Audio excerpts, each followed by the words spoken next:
Hey everybody, welcome to another edition of Ask Me Anything. This is where Lund Loop subscribers can ask me anything about markets, trading, or life, although no one's asked me anything about life yet. Today's question comes from Avanti 100. Avanti 100 says, I'm trying to learn. When you sold your positions a few weeks ago, I sold a lot, almost 75%, but I'm still losing money on this market correction. I'm a bit lost as to what I should have done. And there's a second part to this question, which we will get to in just a moment. All right, let's put some context around this question first. Most people describe their participation in the market in terms of strategy. I'm a scalper. I'm a swing trader. I'm a long-term investor. But for our purposes here in the Lund Loop, I don't think that makes sense. Instead, we should be describing our positions by strategy. And the reason we should be doing that is, well, it's one of the Lund Loop profit principles, because strategy dictates management. When you have an objective for a position, you match it with that strategy, and then management's pretty straightforward. Now, we don't always follow our management, but we can't say we don't know how to manage this position. Okay, so there's basically 5 different strategies, and they will bleed over into each other a bit, but for our purposes, for our framework here, there's 5. Scalping, day trading, swing trading, active investing, which I'll talk about in a second, and long-term investing. Each of these have their own set of parameters, and those parameters are speed, entry, attention, size, and duration. And all of those together equal risk. So what am I talking about? Well, let's start with one extreme, scalping. Speed, you got to be super fast when you're scalping. Price, you have to have exact entries and exits on scalping. Attention, you can't go get a cup of coffee while you have an open scalp trade because you could lose your ass. What else? Size, you're going to have a big size because you're looking for a very small move to make a profit. And then finally, duration, a few seconds to a few minutes. Let's go to the other end of the spectrum, long-term investments. Speed, not even a factor, because all you're doing is your dollar cost averaging, or you're buying a basket of stocks each month, or you're buying ETFs on the regular, or you're just putting money in your 401k. So speed is irrelevant. Price, that's irrelevant too, because all you're trying to do is get the best average price over time. What else? Attention. Do you need to pay attention to long-term investments? Not really. That's the whole purpose of passive investments. You don't have to pay attention to it. Size and duration. Generally speaking, long-term investments are in a portfolio. So size is going to be 2%, 3%, maybe 5%, but not enough so that if one stock goes to zero, you're going to mess up your whole P&L. And duration, we're talking years to decades. Okay, those are the two ends of the spectrum. Active investing, to me, is the same as long-term investing, except you're just using a little bit of strategy to know when to add to a position and then maybe to trim it. So let's say you've got a position in Apple. You're never going to sell it. You're going to have it till you retire. But Apple pulls back to the 50 EMA. And you say, hey, you know what? I'm going to add to my position here. Now, if it breaks the 50 EMA, you're not going to sell it because you're not trading it. You're just looking for places that are logical, that give you the best odds to add. Now, let's say Apple gets way extended from the 50 EMA, or maybe like from the 8 EMA because it has some incredible 2-week run. Maybe you're going to trim a little bit because you think it's got ahead of itself, but you're not going to sell the whole position. So active investing is a little more strategic. It's kind of like trading around a core position, but not quite. That leaves day trading and swing trading. Day trading, I generally define as 1 to 3 days. Sometimes a little bit more if the technicals support it. Swing trading, 3 days to 3 weeks, maybe a little bit more if technicals support it. Okay, so let's get some more context here. Let's go to the period of time that Avanti 100 was referencing, because I got my message here. Now, at this point, the market was down 5% from the all-time high on a closing basis right here. And I'm going to guess that Avanti is really referencing this period here, this pullback period. All right. So I'm going to go out on a limb and I'm going to make some guesses here. The 25% of the positions that they have open, that Avanti has open, those were not investments, long-term investments, or active investments, because by definition, those will lose money at times. The market's going to pull back. They're going to lose money. That's just the way it works. You're betting that those over a long period of time will be profitable, not on short-term pullbacks. I'm betting that this was not a scalp trade gone wrong, because if it was, it's such a highly concentrated position, I would imagine Avanti 100 has blown up.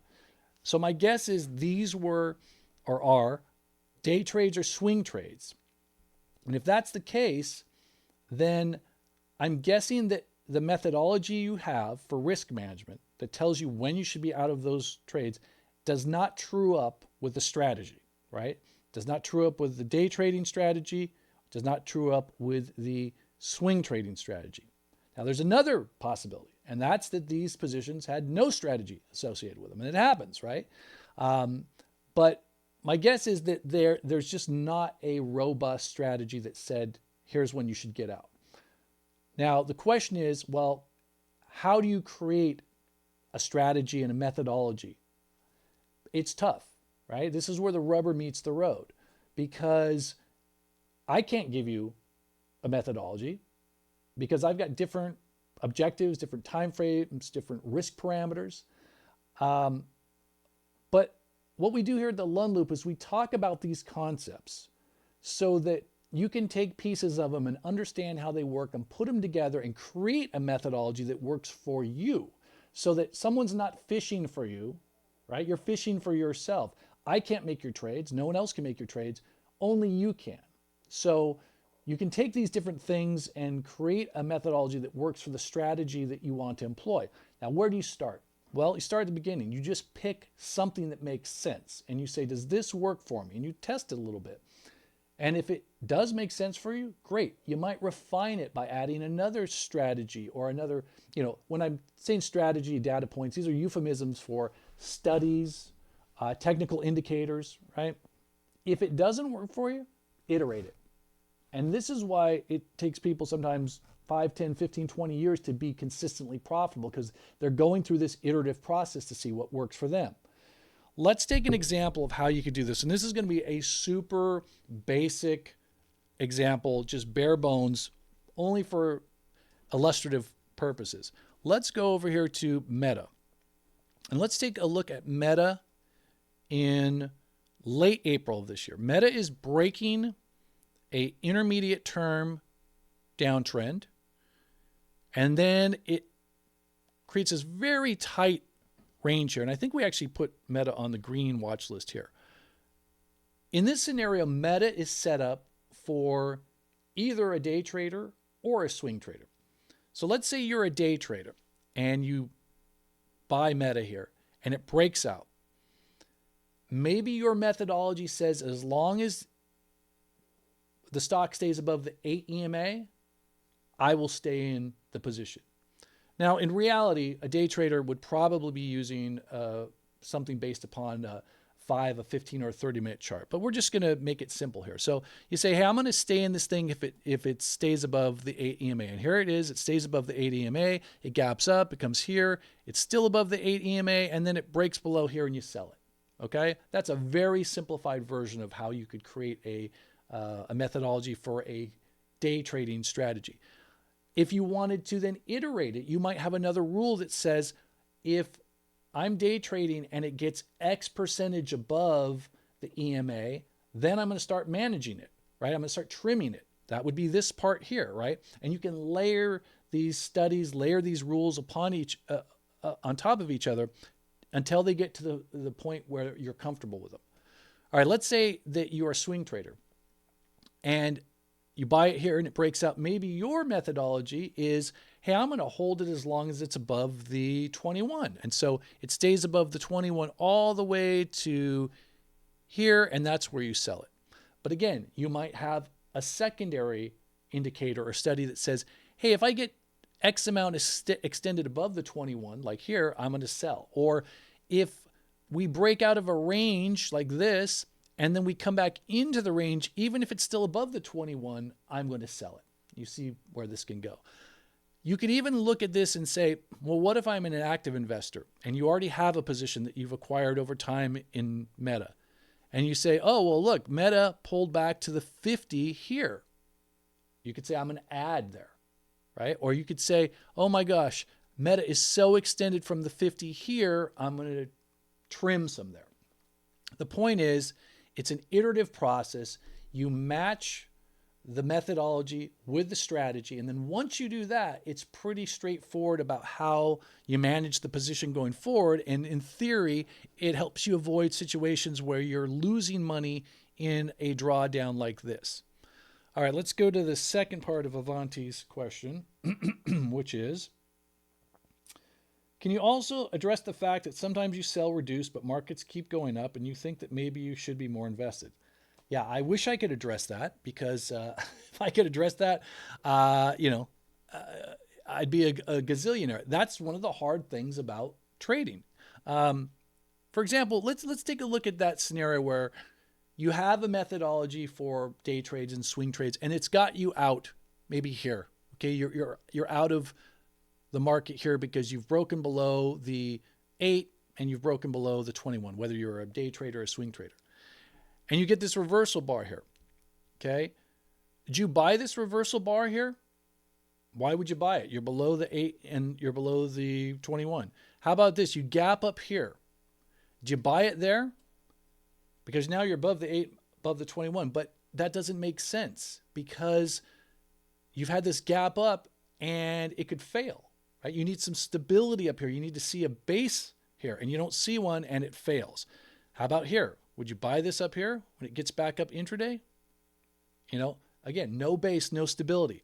How about here? Or this gap up here? Again, no base, no stability. But what happens this time? This time it just keeps going up, right? It happens. It happens. The same methodology that will save your ass here and save your ass here will cause you to miss here. That's okay. Sometimes you miss. Sometimes the scenario is not ideal. This, if it had based a little bit here, then you could have gotten involved. But the exception doesn't prove the rule. When you go to Vegas and someone says, hey, put all your money on red on the roulette wheel, put it all, everything, your money, your house, your kids' college tuition, and you say, no, thanks, I'm not going to do that. And then you spin it and it turns and hits red.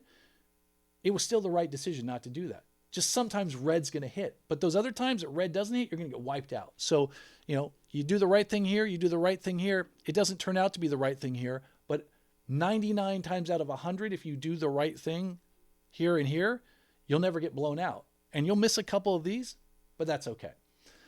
Hope that helped. If you are a Lundloop subscriber and you've got a question, hit me up at Brian, B-R-I-A-N, at thelundloop.com. I'll see you next time.